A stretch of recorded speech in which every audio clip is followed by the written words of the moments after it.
Welcome to our channel. Today we how to authenticate with Intuit Sign-in for MFA setup, full guide step by step clearly. Open your web browser and navigate to the Intuit website. Look for the Sign-in option on the top right corner of the page. Click on the Sign-in button to proceed. Enter your Intuit user ID in the designated field. Next, input your password in the appropriate field.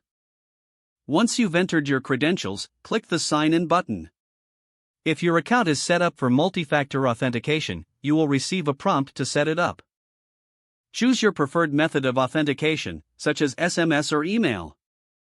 If you select SMS, enter your mobile phone number.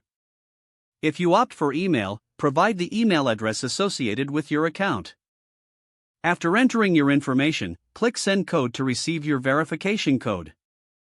Check your message app or email inbox for the verification code. Once you receive the code, enter it in the field provided on the Intuit Sign-in page. Click the Verify button to confirm your authentication. If the code is correct, you will be granted access to your account. For future logins, you will go through this multi-factor authentication process. You can manage your authentication settings by visiting your account settings page. Ensure your contact information is up to date for seamless verification in the future. You have successfully set up multi-factor authentication for your Intuit account. If the page does not load, refresh the browser or try again in a private or incognito window. Make sure you are using the correct email address, then retype it carefully to avoid small typos. If your password is not accepted, use the reset option and create a new strong password you can remember.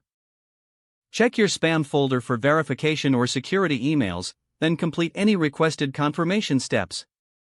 Enable two-factor authentication if available to improve account security and reduce unauthorized access risk. After signing in, review your profile details so your contact information and settings are accurate and current. If you see an error message, note it down and try again after restarting your device and internet connection. Log out when you finish, especially on shared devices, to keep your account and payment information secure.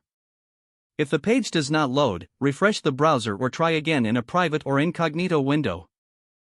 Don't forget to like this video and subscribe to our channel for more step-by-step tech guides.